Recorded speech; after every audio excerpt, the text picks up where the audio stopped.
안녕하세요. 오늘은 4월 28일 화요일 5교시 수업을 시작하도록 하겠습니다. 자, 여러분이 알고 있는 대로 우리가 이번 주에는 목요일 수업이 없잖아요. 근데 그 다음 주 화요일에도 어린이날이라서 수업이 없어요. 그래서 우리가 오늘 만나면 이제 꽤 오랜 시간 동안 국어 수업을 하지 못하게 되거든요. 그래서 다른 말로 하면 오늘만 좀 힘을 내서 하면 그래도 쉬는 날이 온다. 뭐 이런 의미입니다. 그래서 여러분들이 오늘 수업을 잘 들어주셨으면 좋겠습니다. 자, 그럼 일단 이 화면 먼저 볼게요. 요거는 일단 교과서 19쪽에 나오는 그림인데 우리가 지난 시간에 시를 배웠고 이 시를 어떻게 해석을 해야 하는지 어떻게 받아들여야 하는지에 대한 4가지 방법이 나와 있습니다. 그래서 첫 번째는 작품 자체의 내적 특징을 중심으로 해석하는 거, 그 다음에 독자가 받은 영향을 중심으로 해석하는 거, 그 다음에 작가의 관계, 작품과 작가의 관계, 그 다음에 작품에 반영된 시대적 상황, 이렇게 4가지가 있는데 우리가 지난 시간에 했던 게 이 4개 중에 작품 자체의 내적 특징을 중심으로 해석하는 방법이거든요. 이건 무슨 뜻이냐면 우리가 시에 대한 별다른 지식이 없더라도 별다르게 시에 대해서 알고 있는 사실이 없더라도 그 시 자체가 가지고 있는 특징을 가지고 해석하는 것인데요. 이거를 우리 지난 시간에 했으니까 빠르게 한번 복습을 해볼게요. 지난 시간에 했던 시 이성부의 봄이었고 기다리지 않아도 오는 대상이 봄이었다. 이거 우리가 했었고 그 다음에 뭐 기다리지 않아도 오고 기다림마저 잃었을 때 절망적인 상황에도 너인 봄이 온다. 얘는 지금 확신을 하고 있는 말투. 어디 뻘밭이나 썩은 물 웅덩이 이렇게 봄이 나에게 오는 걸 좀 가로막는 장애물 같은 애들도 나왔었고 이런데 기웃거리다가 한눈 좀 팔고 싸움도 한판 하고 지쳐 나자빠져 있다가 다급한 사연 들고 달려간 나의 소식을 알려주는 매개체인 바람이 흔들어 깨우면 누가 더디게 온대요? 봄이 더디게 온다. 더디게 마침내 올 것이 온다. 이런 건 확신과 믿음의 그런 어조였어요.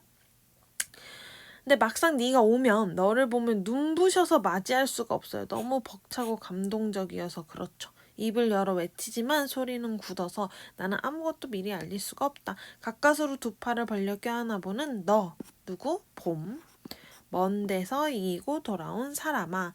뭐 이런 식으로 해서 우리가 지난 시간에 해석을 했었는데 얘는 바로 아까 선생님이 얘기했던 표에서 요거죠. 작품 자체의 내적 특징을 중심으로 우리 별다르게 알고 있는 지식이 없음에도 불구하고 우리는 요렇게 시를 좀 받아들여 봤어요. 지난 시간에. 얘를 작품 자체의 내적 특징을 중심으로 해석하는 방법이라고 합니다. 자, 그래서 요거에 대해서는 선생님이 과제를 내줬어요. 내가 느끼는 봄은 어떤 건지, 나에게 봄은 어떤 의미인지를 과제로 내줬었죠. 그래서 과제방을 통해서 선생님이 확인을 했는데 요렇게 사람 한 명 한 명, 개인 하나하나가 시를 보고 느끼는 것은 바로 요거죠. 작품을 읽고 독자가 받은 영향을 중심으로 해석하는 방법. 뭐 나는 봄이 어떤 거라고 생각할 수 있는데 뭐 친구는 봄이 어떤 거라고 해석할 수 있고 이렇게 각자가 다른 거. 독자가 받은 영향은 다 다르니까. 왜 다른지 그리고 어떤 영향들을 받을 수 있는지 어떻게 해석할 수 있는지를 이제 지금부터 볼게요. 이거 원래 우리가 다 같이 있는 공간에서 하면 좋은데 우리 지금 현실적으로 그러지 못하니까 자, 그럼 다시 한번 정리하겠습니다. 얘는 지난 시간에 이미 했고 오늘 이제 얘를 할 거예요. 얘가 1번, 얘가 2번, 얘가 3번. 요렇게 수업을 하면 오늘 수업이 끝나게 됩니다. 자, 그러면 요것부터 다음 페이지에서 한번 볼게요. 자, 지난 시간에 학습활동 1번을 과제방에 과제로 내줬어요, 선생님이. 그래서 봄이 함축하고 있는 의미가 무엇일지 근거를 들어 말해보는 걸 여러분들 보고 하라고 했죠. 그러면 여기 빈칸에다가는 여러분들이 한 내용을 적어주시면 될 것 같아요. 뭐 과제방에 한 것처럼 자세하게 해도 좋고 아니면 뭐 짧게 요약해도 좋고 이 부분에는 여러분들이 스스로가 생각한 봄이 함축하고 있는 의미를 그 근거와 함께 적어주시면 됩니다. 자, 그러면 이제 여기 괄호 2번을 할 건데요. 1에서 각자 해석한 봄의 의미에 대해 친구들과 이야기해보고 못하니까 선생님이 지금 친구들이 해석한 것과 그 근거를 보여줄 거예요. 그러면 여러분들은 선생님이 보여주는 것 중에 가장 마음에 드는 것을 여기다가 필기를 해주시면 되겠네요. 뭐 어떤 친구가 얘기하는 봄의 의미는 뭔지, 왜 그렇게 생각했는지를 이제 여기다가 적을 건데, 여러 가지 여러분들이 과제방에 올려줬던 그 봄에 대한 의미를, 여러분이 생각한 의미를 이제 선생님이 하나하나 보여주도록 하겠습니다. 여러분의 프라이버시를 위하여 이름은 넣지 않았어요. 자, 그리고 선생님 과제방에 올려준 과제들을 다 봤는데 여러분들이 대체적으로 되게 잘 했더라고요. 창의적으로도 하고 또 진솔하게 하고 선생님이 되게 좋은 마음으로 과제를 읽었고 그 중에서 좀 같이 이야기를 해봤으면 좋겠다 하는 것들을 이제 소개해 주도록 하겠습니다. 자, 여러분 봅시다. 여러분들이 과제방에 올려줬던 내용을 선생님이 몇 개만 가지고 왔어요. 자, 일단 첫 번째 친구는 봄의 의미가 2020년의 개학을 의미하는 것 같다고 했어요. 요런 내용이 많았거든요. 여러분들이 적어준 내용 중에. 그래서 뭔가 장애물인 코로나 바이러스가 있고 그래도 우리는 2020년 개학이 꼭 올 거라는 확신을 가지고 있어서 그렇다라고 했는데 아주 잘 해줬죠. 그다음 두 번째는 조금 재밌어서 선생님이 소개를 해주려고 하는데 두 번째 친구는 살이 빠지고 잘생긴 모습이 봄의 의미라고 생각을 했대요. 그래서 맛있는 과자나 치킨 이런 장애물이 있지만 결국에 나는 이렇게 내가 원하는 대로의 모습이 될 것이다 라고 얘기를 해줬습니다. 자, 그다음 이제 세 번째 친구는 오빠가 군대에 가 있나 봐요. 그래서 오빠가 다시 전역을 하는 날, 그것이 봄의 의미다 라고 해서 오빠가 이제 돌아오면 너 먼 데서 이기고 돌아온 사람아 라고 이야기를 해준다고 하네요. 오빠랑 되게 우애가 깊은가 봐요.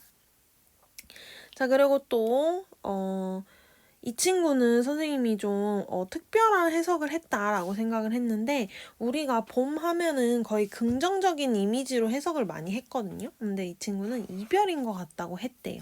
그래서 이 시가 좋기보다는 슬픈 느낌이 들었다고 하는데 뭐 여기 읽어보면 이 친구도 자기만의 근거로 해석을 하고 있기 때문에 당연히 이 해석도 타당한 것이겠죠. 자, 그 다음 친구를 보면 장래 희망, 내가 꿈을 이루는 날, 이게 봄의 의미라고 생각을 했대요. 뭐 요렇게 쓴 친구들도 꽤 많았어요. 그래서 이 친구는 외과 의사가 되는 꿈이 있다고 하고 또 다른 친구들도 자기가 원하는 그런 꿈을 이룬 모습 이거를 봄의 의미다 라고 해석을 해줬습니다. 그리고 또 세 번째 친구를 보면 이 친구는 봄이 온다는 게 요즘 청년들이 직장을 가지고 실업난을 좀 극복하는 모습이라고 생각을 했대요. 그래서 그 근거는 자기 형도 처음에는 직장 구하기 힘들어서 절망했지만 결국에는 기뻐하는 모습을 보면서 봄의 의미는 청년들의 직장이라고 생각했다고 합니다. 자, 그 다음에 요거를 선생님이 좀 공감을 많이 했는데 이 친구가 택배와 같다고 생각했대요. 왜냐하면 꼭 올 거라는 확신은 있지만 택배는 뭐 물건 회사부터 택배 회사, 다른 사람 집 등 여러 곳을 들린 후에 오는 게 봄이 뭐 뻘밭 구석이나 썩은 물웅덩이를 갔다 오는 거랑 비슷하다고 생각했나 봐요. 그 다음에 결국 오면 감격스럽고 행복하고 이것이 봄이 온 것 같다라고 이야기를 했네요. 자, 다음 친구는 예전에 사귀었던 여자친구 또는 남자친구, 그런 예전 애인이라고 생각을 했대요. 그래서 처음에는 절망적이지만 나중에는 희망을 가지고 기다린다는 건 다시 이어질 거라는 뭔가 그런 희망으로 해석을 했나 봐요. 이것도 되게 참신했고, 그 다음에 이제 세 번째 친구도 선생님이 공감을 많이 했어요. 월급. 선생님도 항상 기다리는 건데. 그래서 봄이 온다는 건 뭔가 월급이 들어오는 날이다. 혹시라도 기다리지 않아도 얘가 오긴 오지만 혹시 뭐 회사에서 사정이 있으면 이제 월급이 좀 늦게 오기도 하니까 그래서 뭔가 그런 것 같다라고 얘기했고, 이제 또 마지막 친구는 할아버지 기일인 것 같았대요. 그래서 예전에 할아버지께서 췌장암으로 돌아가셨는데 다음 생에는 꼭 건강히 사실 거라는 믿음이 있고, 이 부분이 되게 감동적이었어요. 그때도 다시 손녀딸로 태어나서 더 좋은 추억을 남겨드리고 싶다라고 이야기를 했습니다. 자, 그리고 그 다음 친구 중에 2명은 축구와 연관을 지었어요. 그래서 첫 번째 친구는 4년마다 열리는 월드컵인 것 같다라고 생각을 했고, 또 두 번째 친구도 뭐 해외 리그는 마무리되지만 K리그가 시작되고 뭐 챔스 결승도 시작되고 뭐 이런 비슷한 느낌인가 봐요. 선생님 축구를 잘 몰라서 모르지만 뭐 그런 걸 봄이 오는 것 같다라고 생각을 했다고 했고요. 그 다음에 이제 마지막에 보면 1년이 지나고 오는 선물이라고 생각했대요. 왜냐하면 1년이 지나면 한 살 먹는 것뿐만 아니라 못했던 걸 이룰 수도 있고 효도도 할 수 있고, 그래서 봄이 깨달음이래요. 아주 좋은 걸 느꼈죠. 그래서 여러분들이 이 밖에도 여러 가지 내용을 과제방에 올려줬는데 뭐 행복, 건강, 사랑하는 사람, 친구 뭐 이런 내용이 좀 많았어요. 그래서 뭐 어떤 것도 다 의미 없는 것은 하나도 없었고요. 다 의미 있게 여러분들이 봄의 의미를 잘 선생님한테 과제방에 올려줘서 선생님이 되게 좋은 마음으로 과제를 읽었습니다. 자, 그러면 이제는 여러분들이 여기 2번에는 여러분들이 과제방에 올린 내용을 짧게 정리해서 쓰시면 되고, 방금 전에 선생님이 친구들 걸 소개해준 내용을 이제 여기다가 마음에 드는 거 하나를 골라서 지금 쓰시면 돼요. 내가 가장 마음에 들었던 건 뭐 봄은 뭐뭐라고 친구가 생각한 거고 그 근거는 뭐뭐다라고 이 부분을 채워주시면 됩니다. 자, 그러면 우리 지금은 여기 3번을 할게요. 선생님이 별표도 쳐놨는데 되게 중요하기 때문에 별표를 쳐놨거든요. 같이 봅시다. 자, 봄을 해석한 내용이 서로 다른 까닭을 말해보재요. 왜 이렇게 우리는 같은 시를 보더라도 해석한 내용이 서로 다를까요? 요거는 당연히 사람마다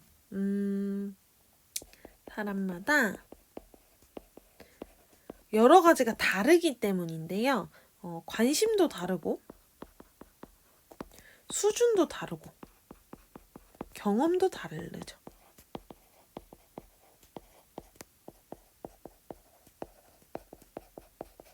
그렇기 때문에 결국 궁극적으로는 작품을 감상하는 기준과 해석의 근거가 달라요.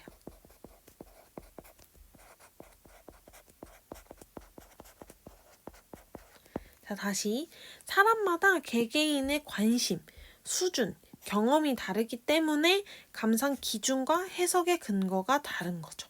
네, 여기까지 했습니다. 자, 그러면 지금 한번 볼게요. 우리가 지난 시간에 요거 했고 선생님이랑 지금 이걸 했어요.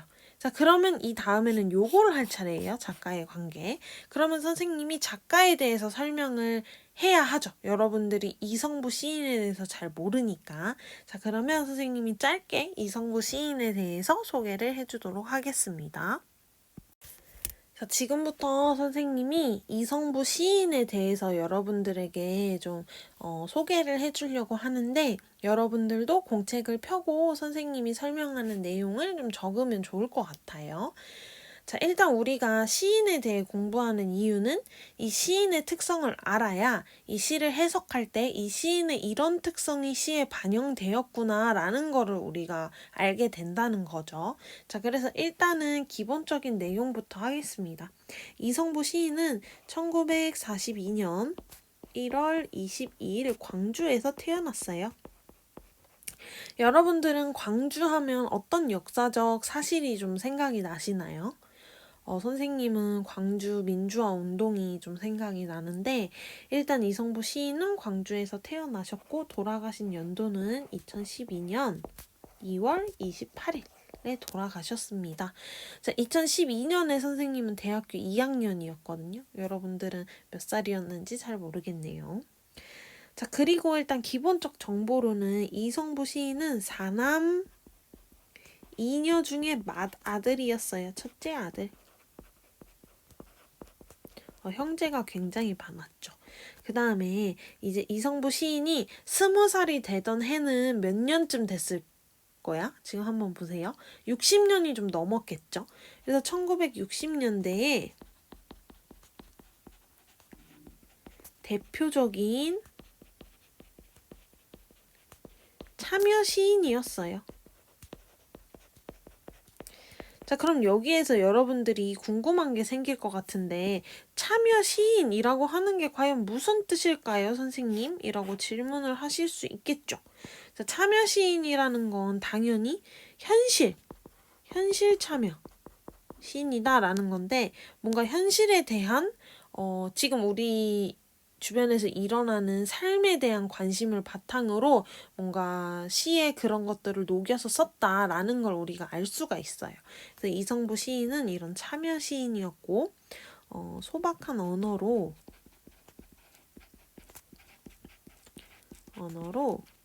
현실을 인식했어요. 우리가 이 내용을 아니까 이제 봄 시를 해석할 때 뭔가 이성부 시인이 현실을 녹여냈구나 라는 걸 추측할 수가 있겠죠. 자, 그 다음 이제 세 번째로는 1970년대에는 어둠과 절망의 시대였거든요. 요 내용은 이제 시대 설명하면서 선생님이 조금 더 자세하게 얘기를 해줄 텐데 요 어둠과 절망의 시기에서 좌절하지 않고 사랑과 희망을 노래했어요. 이 부분이 중요하죠. 왜냐하면 이 봄이라는 시는 안 보여. 봄이라는 시는 1974년에 쓰였거든요. 1974년에 쓰였는데 그럼 70년대잖아요. 그러면 이때는 어둠과 절망의 시대였지만 사랑과 희망을 노래했다는 걸로 봐서 봄이 오지 않는 거에 대해서 절망하고 끝나는 게 아니라 뭔가 희망이 있다라는 걸 이야기를 했을 것이다 라는 걸 우리가 추측할 수가 있죠. 이렇게 하기 위해서 우리가 시인 공부를 한 거예요. 자, 그러면 다시 볼게요. 지난 시간에 했고 아까 과제방에서 설명했고 이제 이거 했어요. 작가의 관계 선생님이 얘기해줬으니까 이제 마지막 시대적 상황에 대한 것을 설명을 해드리도록 하겠습니다. 자, 이제 선생님이 시대에 관한 이야기를 하려고 해요. 근데 요거는 역사 시간에 여러분들이 많이 배웠을 것 같고 선생님이 너무 자세하게 얘기를 하면 여러분들이 더 헷갈릴 수 있을 것 같아서 어디까지 설명을 해야 될지 조금 고민이 되는데 일단은 우리가 여기에서 알아야 하는 게 이 시가 쓰인 연도가 1974년이니까 과연 1974년 즈음해서는 어떤 일들이 일어났는지를 집중적으로 공부를 해야 될 텐데요. 선생님이 지금부터 설명하는 내용을 여러분들도 공책에다가 필기를 하면 좋을 것 같고 하지만 이거를 막 달달 외울 필요는 없어요. 뭐 몇 년에 이런 일이 있었고 이런 거는 이제 역사 시간에 하시면 됩니다. 역사 시간에 하면 되고 선생님이랑은 그냥 이 시를 이해하기 위해서 하는 거니까 그 정도로만 조금 가볍게 이해를 하고 넘어가시면 될 것 같습니다. 자, 그러면 일단 이걸 설명하기 위해서 우리는 1945년부터 시작해야 될 것 같아요. 선생님, 잠깐만 역사 선생님처럼 역사 얘기를 좀 할게요. 1945년 8월 15일 날에는 우리나라에게 아주 중요한 시기였죠, 이때. 이때는 우리가 일제강점기에서 벗어나서 드디어 해방을 하게 됩니다. 자, 해방을 하고 나서 우리가 또 바로 중요한 역사적 사실이 뭐가 있냐면 1950년부터 1953년까지 우리는 6.25 전쟁을 해요.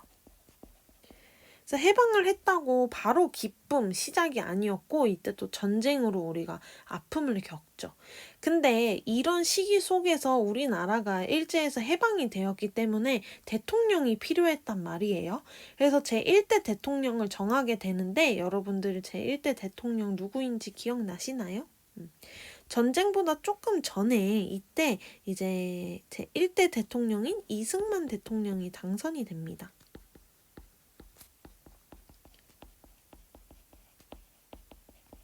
이승만 대통령은 1대 대통령이었는데 굉장히 오랜 시간 동안 우리나라를 통치해요. 그래서 언제까지 통치를 하냐면 1960년까지.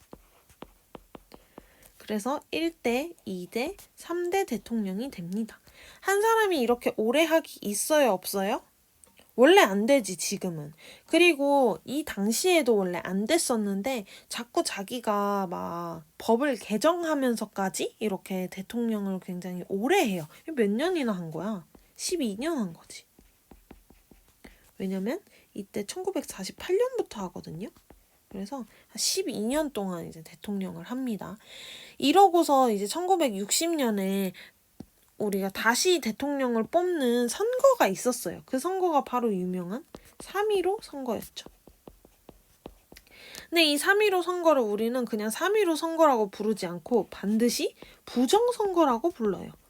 왜냐면 정정당당하게 당선이 된 게 아니라 이때 이제 막 투표함을 바꿔치기 하든가 아니면 뭐 결과를 조작하든가 등등의 여러 가지 부정을 저질러서 이승만이 또 대통령으로 당선이 되게 되죠. 근데 이때 우리 시민들이 가만히 있었던 게 아니라 여러 학생들, 대학생들을 중심으로 시위를 하기 시작하거든요. 이때 유명 인사가 바로 김주열 열사예요. 김주열. 여러분들 역사 시간에 들어봤을 것 같아요. 근데 이 김주열 학생이 실종이 돼요. 이 시위를 하던 중에. 근데 바다에서 눈에 최루탄이 박힌 채 시체로 발견이 되죠. 그래서 사람들이 너무 화가 나는 거야. 이렇게 자기네들이 부정을 저질렀으면서 막 시위를 하니까 막 데려다가 막 무력으로 통제하고 심지어 죽이기까지 하니까 너무 화가 난 거예요. 그래서 유명한 사건 4월 19일에 드디어 여러 시민과 학생들이 총걸기를 합니다. 이게 무슨 말이냐면 그냥 막 시위를 한다는 거예요. 너를 대통령으로 인정할 수 없다. 이렇게. 그래서 4.19 혁명이 일어나고 다행히도 4월 26일 날 이승만 대통령이 하야를 하게 됩니다. 그래서 대통령직에서 이제 내려오게 된 거예요. 이제 그만 대통령을 한다. 우리나라에서 이승만 대통령의 시절이 이제 끝이 나요. 자, 그러면 이제 새로운 또 대통령이 나와야 하잖아요. 근데 이때는 바로 사람들이 준비하지 못하게 대통령이 바뀌게 된 거니까 잠깐 이때 제4대 대통령으로 윤보선 대통령과 그다음에 뭐 의원 내각제라고 해서 장면 내각 뭐 이런 게 들어서게 되는데 요 부분이 중요한 게 아니라 이렇게 혼란스러운 시기가 반복이 되니까 군인 중에 박정희 여러분들 들어봤죠? 네, 박정희라는 군인이 이때는 처음엔 군인이었으니까 1961년에 유명한 5.16 군사정변을 일으킵니다. 역사 시간 아니지만 이해하기 위해 좀 필요해요. 61년에 이제 4.19 혁명도 60년이었으니까 1년 뒤에 군사정변을 일으켜서 지금 혼란한 이 시기를 내가 다스리겠다. 대신에 좀 이 시기가 좀 잠잠해지면 다시 난 군대로 돌아가겠다라고 이제 박정희가 이야기를 해요. 그래서 이제 사람들은 그렇게 믿었는데 이게 웬일이야? 1963년부터 박정희가 그냥 대통령에 당선이 되게 돼요. 그래서 대통령을 과연 몇 년이나 했을까요? 꽤 오래 했어요. 5부터 9대. 왜냐면 여기가 4대 윤보선이었으니까 이제 5부터 9대 대통령을 이제 하게 됩니다. 96년부터. 그러다가 쭉쭉쭉 대통령직을 하는데 이제 우리에게 중요한 것들이 나와요. 1972년에 유신헌법을 제정해요. 뭐 이런 걸 통해서 강하게 이제 군부 독재를 하게 되죠. 그러면 이 독재에 뭔가 독재를 하는 것에 자기가 세운 나름의 이유는 경제를 성장시킨다라는 거였어요. 그래서 경제가 성장된 것도 사실 맞기도 하고, 근데 이제 경제 성장이 있으면 그에 따른 힘든 면도 있거든요. 빈부격차가 커진다든지 아니면 노동자 문제, 공장이 많이 생기니까 노동자 문제가 생긴다든지 하는 여러 가지 문제들이 생겼고, 이때 이제 중요한 것이 우리에게는 자유가 없고 민주주의가 제대로 이루어지지 않는 시기였어요. 그러면 이 시는 몇 년에 쓰였다고요? 1974년에. 그래서 박정희가 총에 맞아서 죽잖아요. 박정희는 언제까지 대통령을 하냐면 1979년까지 하거든요. 그러면 우리가 지금 이 시가 나온 1974년은 박정희가 대통령으로서 사람들을 되게 독재 정치를 하는 이 시기, 이 시절, 이때 이 시가 나왔다라는 걸 우리가 이해를 하셔야 돼요. 그래야 이 시를 더 풍요롭게 받아들일 수 있거든요. 그래서 요 역사적 사실을 우리가 인지를 하고 이제 한번 볼 건데요. 뒤로 넘어가면 학습 활동이 있습니다. 자, 다음은 봄을 감상한 후 한 학생이 쓴 비평문의 일부래요. 비평문은 그냥 자기의 생각 이런 거를 나타낸 건데, 이를 바탕으로 문학 작품을 해석하는 다양한 방법을 알아보지요. 네, 요 글을 읽어봅시다. 요 내용이 괜찮거든요. 한번 같이 읽어볼게요. 이성부가 이 시를 지었을 당시인 1970년대는 군사력을 등에 업은 독재 정권이 강한 권력으로 국민을 통제하던 시기였대요. 선생님 설명했죠. 그러한 정부에 반대하던 많은 사람들은 민주주의를 외치다가 민주주의 너무 좋아. 민주주의 뭐냐면 이거야. 밑에 설명이 있네요. 근데 이렇게 민주주의 하자 외치다가 감옥에 갔다는 건 이루어졌다는 거예요? 아니란 거예요? 아니란 거죠. 이러한 시대적 상황이 이 시에 반영되어 있다고 볼 때 봄은 그 시대 사람들이 간절하게 원했던 민주주의 혹은 자유를 상징한 것이라고 볼 수 있대요. 이렇게 볼 수 있을 것 같아요. 겨울이 지나면 반드시 봄이 오듯이 이 시는 민주주의나 자유 역시 언젠가는 반드시 우리에게 올 것이라는 믿음. 그러면 이 화자가 기다리는 건 언젠가 반드시 우리에게 올 것이라는 믿음. 뭐가? 민주주의와 자유가. 라는 건데요. 이거 굉장히 좋죠. 시대를 바탕으로 시를 해석한 거예요. 근데 여러분들이 또 조심해야 되는 건 뭐냐면 100% 이것만 맞는 게 아니거든요. 우리 지금까지 했던 것들이 모두 다 맞아요. 봄은 내가 꿈을 이룬 모습이다. 이렇게 해도 진짜 100점짜리 답이란 말이에요. 선생님이 걱정되는 건 여러분들이 그냥 봄, 밑줄, 민주주의 이렇게 외우는 건 진짜 안 돼. 이거 금지예요. 그냥 요런 것도 있다라고 알아두시면 됩니다. 자, 그러면 밑에 학습활동 정리해봅시다. 학생이 해석한 봄의 의미는 위에 나와 있죠. 민주주의와 자유. 자유. 해석의 근거도 위에 나와 있어요. 1970년대에는 독재 정권이 있었어요. 그래서 국민들을 통제했죠. 이런 시대적 상황이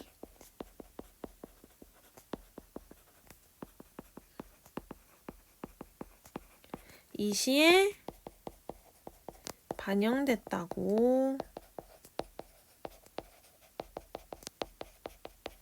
생각한다.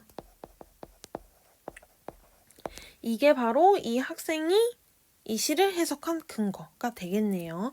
우리도 그냥 이런 거 있네 라고 알아두시면 됩니다. 자, 그러면 또 뒤로 넘어가 볼게요. 우리 지금까지 계속 했던 요 내용 여기 나와 있네요. 문학을 해석하는 4가지 방법. 문학 작품을 해석하는 4가지 방법.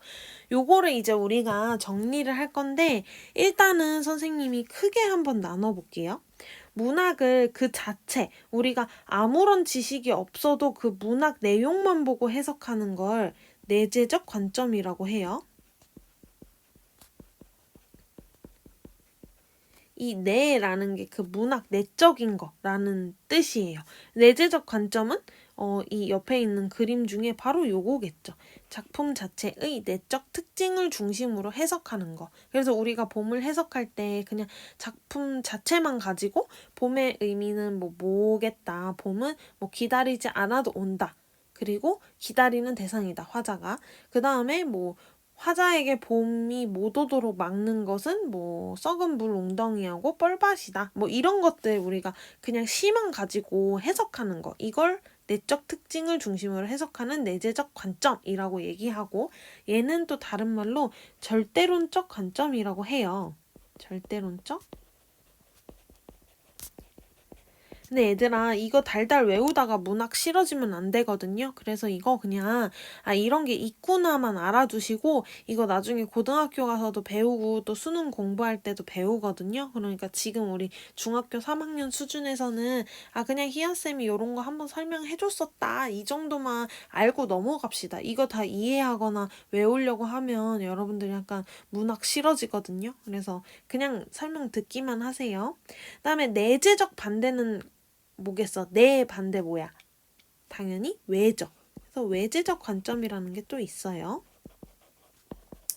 얘는 작품 외, 바깥에서 보는 건데 요거 세 개가 모두 외재적 관점이에요. 외재적 관점 속에 이제 1, 2, 3번이 있는 건데, 우리가 각자가 생각하는 거 했던 거, 각자가 생각하는 봄의 의미 했던 거, 요런 거는 우리가 뭐라고 얘기하냐면 효용론적 관점이라고 해요. 얘도 그냥 알아만 둬. 효용론적 관점.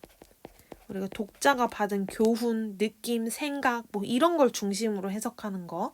그 다음에 했던 거 우리 작가. 이성부가 현실 참여 시를 많이 썼으니까 이 시에도 현실의 느낌이 나겠다 정도로 우리가 받아들인 거. 요거는 표현론적 관점이라고 해요. 작가가 표현했다라는 뜻이에요. 표현론적 관점. 얘도 그냥 알아만 두세요. 다음 마지막으로 시대. 시대가 반영됐잖아요. 그래서 반영론적 관점. 다시 한번 얘기하지만 이거 너무 외우려고 애쓰지 마세요. 자, 그러면 내재적 관점에는 1개, 절대론적 관점이 있었고, 외재적 관점에는 3개, 효용론적 관점이랑 표현론적 관점이랑 반영론적 관점, 이렇게 3개가 있다라고 우리가 알고 넘어가시면 됩니다. 자, 그럼 아래 볼게요. 자, 여기 이 비평문을 쓴 학생, 뭐 1970년대는 이런 시기였다 해서 우리 방금 전에 했던 학습 활동이 있잖아요. 그래서 이 비평문을 쓴 학생은 뭐를 중심으로 했어요? 예지, 반영론적이잖아. 그러면 반영론 이렇게 안 써도 되고 그냥 시대적 상황?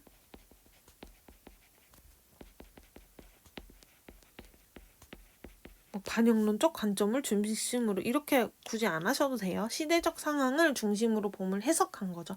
자, 그럼 이거 보세요. 우리가 맨 처음에 선생님이 과제 내줬던 거, 봄의 의미를 해석한 방법은 이 4개 중에 자기가 한 거 뭔지도 여기다가 써주세요. 자기가 한 거. 선생님이 봤을 때 이거 작가 관계 해석한 사람은 한 명도 없었고요. 요거 있었고 요거 있었고 요거 있었어요. 자기가 해석한 거를 여기다가 써주시면 됩니다. 자기는 뭐를 중심으로 해석했는지. 자, 그러면 이제 거의 끝났습니다. 밑에 개념 정리 한번 볼게요. 문학 작품의 해석. 문학 작품을 해석할 때에는 타당한 근거를 들어서 해석을 뒷받침해야 돼요. 뭐든 간에 근거가 타당하다면 타당한 해석입니다. 같은 문학 작품이라도 작품의 해석 방법이나 독자의 인식 수준, 관심, 경험, 가치관에 따라서 달라질 수 있어요. 뭐가 맞고 뭐가 틀리다 이렇게 하는 거 아니라고 했죠. 다 다를 뿐이지 모두가 다 적절한 해석입니다. 뭐만 있으면? 타당한 근거만 있으면. 자, 아래 볼게요. 문학 작품을 해석하는 방법, 방금 전에 설명한 거. 작품의 내용이나 형식 등 작품 자체의 내적 특징을 중심으로 한 거. 요거 위에 여기 한 개 있었죠. 내적 특성을 중심으로 한 거. 그 다음에 작품에 반영된 시대적 배경이랑 작품과 작가의 관계, 그 다음에 독자가 받은 영향, 이거 위에 했어요. 자, 순서대로 시대적, 그 다음에 뭐였어? 작가, 그 다음에 독자. 이렇게 우리 3개 했죠. 이렇게 외적 요소를 중심으로 한 거. 이거는 내적 특징이고 우리 요거 배웠습니다. 자, 그러면 우리가 다음 주에 수업이, 그러니까 이번 주 목요일도 쉬고 다음 주 화요일도 쉬어서 오늘 좀 약간 힘들게 달려왔는데 여러분들 조금만 더 힘을 내서 잠깐 쉬는 시간 가지고 선생님이 올려놓은 문제를 푸실 거예요. 그 다음에 이제 문제 해설하는 건 선생님이 진짜 짧게 설명할게요. 6분 컷으로 설명하도록 하겠으니까 여러분들이 지금 이번 시간이 좀 길어가지고 미안한데 배울 내용이 많았어서 그렇거든요. 그래서 잘 공책에 정리해 두시고 우리 문제 풀고 그 다음에 6교시에 다시 만납시다.